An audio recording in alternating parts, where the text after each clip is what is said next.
রাধে কৃষ্ণ বন্ধুরা, যোগের নেচারের ব্লগে সবাইকে স্বাগত জানাই। এখন সকাল 6টা মতো বাজে। আমি আমার বাগানে এসেছি। এই কুমড়ো গাছটা আজকে কাটবো ডগাগুলো।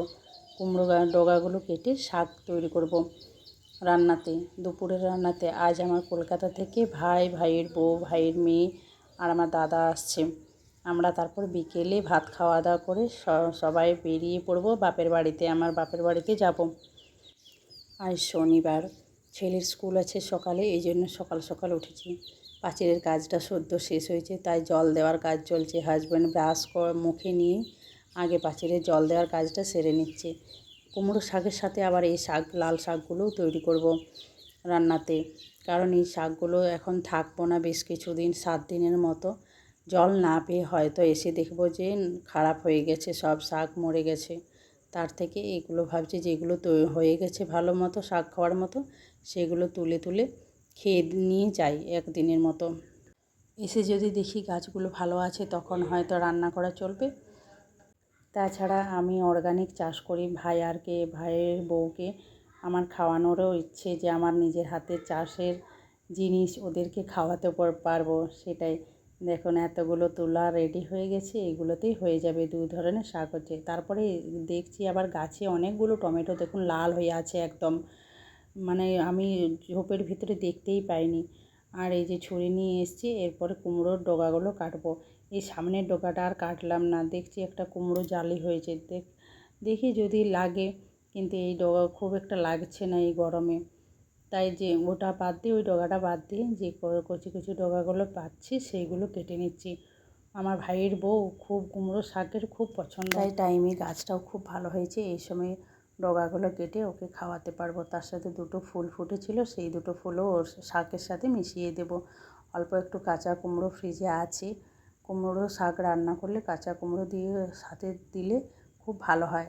আর দেখছি সত্যি খুব টেস্টিও হয় কুমড়ো শাক রান্নাটা। 2 ধরনের শাক বানাবো।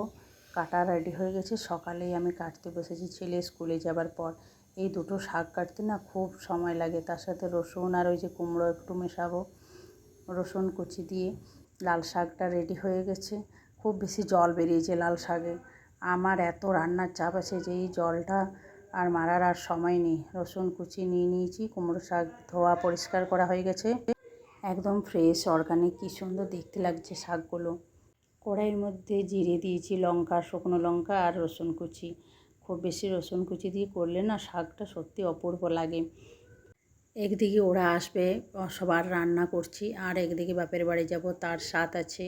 কত কিছু মনে করে যাওয়া। সব ওরা সবাই চলে এসছে, স্নান ধান সবার রেডি হয়ে গেছে, খেতেও দিয়ে দিয়েছি। পাতাতে আজকে সবাইকে দিয়েছি। ওই যে আমার ভাইয়ের মেয়ে, আর তার সাথে চাটনি করেছি, 2 ধরনের শাক, আলু পোস্ত, চিকেন করেছি আর ভাত। খাওয়া দাওয়া, বাসন ধোয়া, পরে একটু হয়তো যদি রেস্ট নেওয়ার টাইম পাই তো নেব। তাছাড়া তা আমাদেরকে 4টে, 4:30-র সময় বেরিয়ে যেতে হবে বাস ধরার জন্য। আজকের দিনটা সত্যি খুব আনন্দ। সবাই আসবে সকাল থেকে। সবাই মিলে একসাথে যাব বাপের বাড়ি। কতদিন পর যাচ্ছি। আমার বাপের বাড়ি থেকে যাব আমরা সবাই মিলে পিসির বাড়ি, আমার পিসতুতো ভাইয়ের বইতে। আপনাদেরকে অনেক দিন থেকেই বলছি, তার শপিং অনেক দিন চলছিল, 2 দিন আপনাদের সাথে শেয়ার করেছিলাম।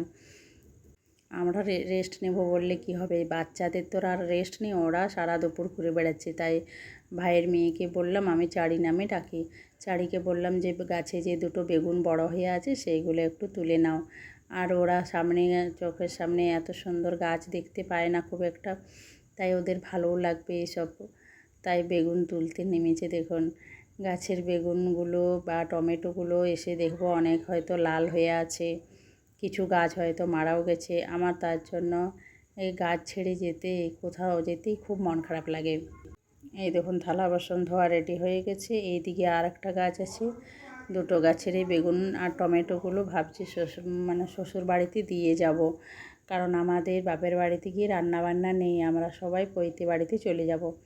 তার জন্য ওগুলো যা কিছু আমার গাছ থেকে বেরোবে সব কিছু আমার শ্বশুর বাড়িতে দিয়ে তারপরে যাব। দুজনের প্রথম অনেক দিন পর দেখা হয়েছে, এখন খুব মিল দেখতে পাচ্ছেন, কত মিল দেখতে পাচ্ছেন। আর একদিন অপেক্ষা করার পরে দুজনের ঝগড়া শুরু হয়ে যায়। আর এই ফুলগুলো কি সুন্দর বড় বড় ফুলগুলো ফুটছে, দেখতে খুব ভারী সুন্দর লাগছে, নয়নতারা, সদাবাহার। এরপর আমরা রেডি হয়ে বেরিয়ে পড়েছি। এই যে দেখুন কতদিন পর কি সুন্দরভাবে সবাই বেরোচ্ছে। এই স্মৃতিগুলো পরে দেখলে এত মন খারাপ লাগছে। চারির একটা ছোট্ট ব্যাগ আমার ছেলের পিঠে ঝুলিয়ে দিয়েছে, আর দেখতে কি সুন্দর লাগছে। এই প্রথম ও কোনো ব্যাগ নিয়ে বয়ে চলছে। আমরা বাস স্ট্যান্ড হেঁটে হেঁটে যাচ্ছি, আর ভাই আর ওরা বাইকে করে দাদাকে পৌঁছে দিচ্ছে।